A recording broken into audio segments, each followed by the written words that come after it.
Nuclear war, two words that have haunted the world for decades. Now, in 2025, they feel more real than ever. We are closer to the brink of nuclear conflict than at any time since the Cuban Missile Crisis.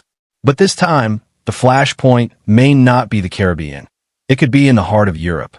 As the war in Ukraine continues, both Russia and the West are openly discussing the possibility of nuclear strikes.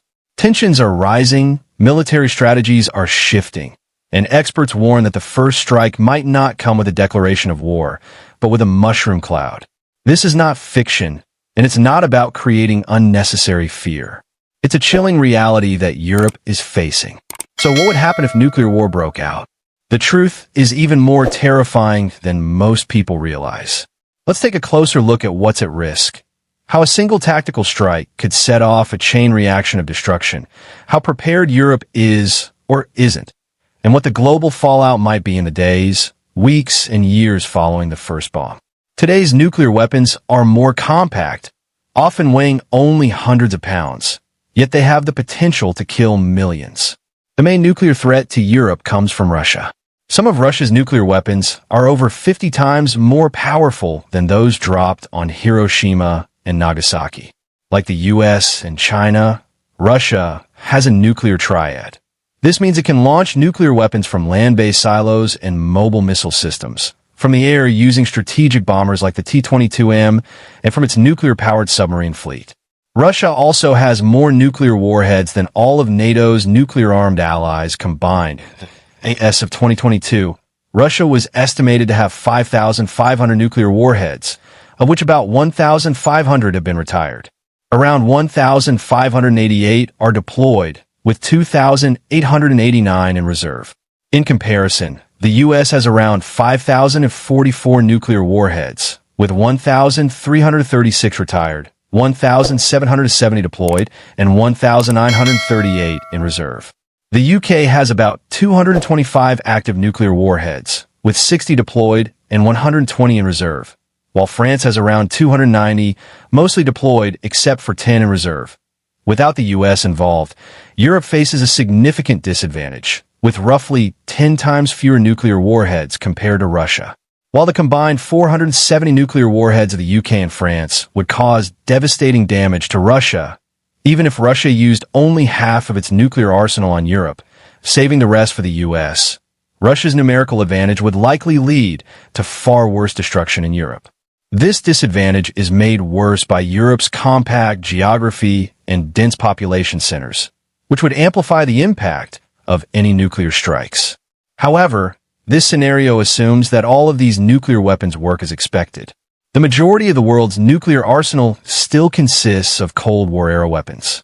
Although many nuclear weapons, missiles, and explosive systems have been upgraded over the years, all of these components degrade over time, including the launching systems and other related equipment. In December 2023, Russian President Vladimir Putin stated that 95% of Russia's nuclear forces had been modernized, with the naval components nearing 100%. However, as seen in the Ukraine war, issues with the storage and maintenance of other weapon systems, such as tanks and artillery, show that modernizing doesn't always ensure reliability.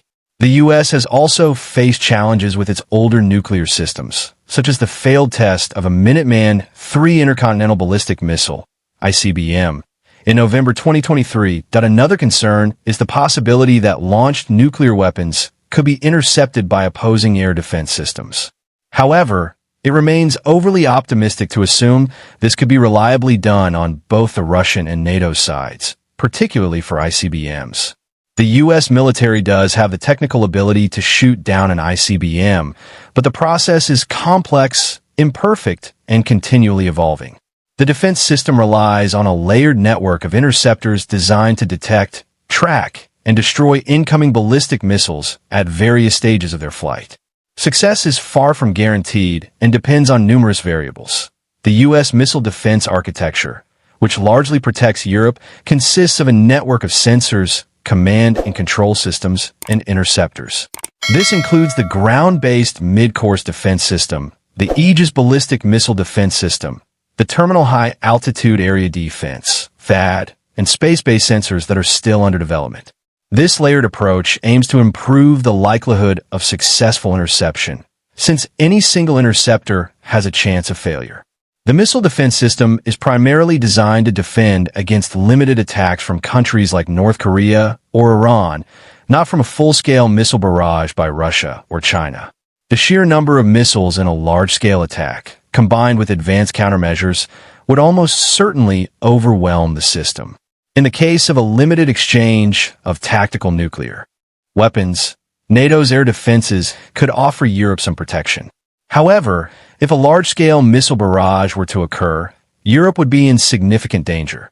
Even with the U.S. air defense systems in place in Europe, NATO reportedly has only around 5% of the air defenses required to protect Eastern Europe from a large conventional missile barrage, let alone a nuclear attack. Traditionally, strategic nuclear weapons are used to target cities, but they can also strike large military assets like bases and naval strike groups at sea. Tactical or non-strategic nuclear weapons, on the other hand, are lower-yield weapons designed for use on the battlefield to help shift the balance of conflict. Russia is estimated to have around 1,900 tactical nuclear weapons, and a nuclear war in Europe would likely begin with the use of these. According to Russia's updated nuclear doctrine, if a non-nuclear country like Ukraine, backed by nuclear powers such as the UK or France, attacks Russia's nuclear deterrent with conventional weapons, Russia could respond with a preemptive nuclear strike. The targets of such a strike wouldn't be limited to just the nation that carried out the attack, but would also include the nuclear powers that supported them.